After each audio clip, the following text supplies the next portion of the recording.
أعوذ بالله من الشيطان الرجيم. بسم الله الرحمن الرحيم.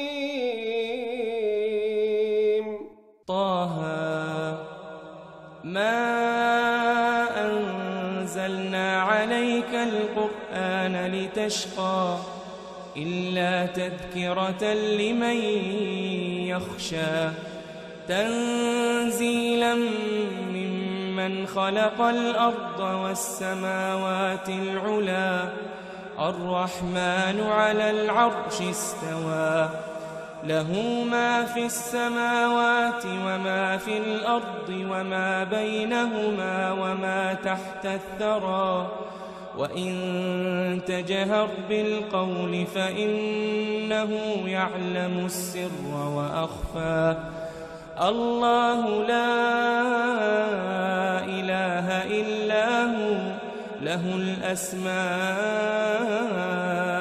الحسنى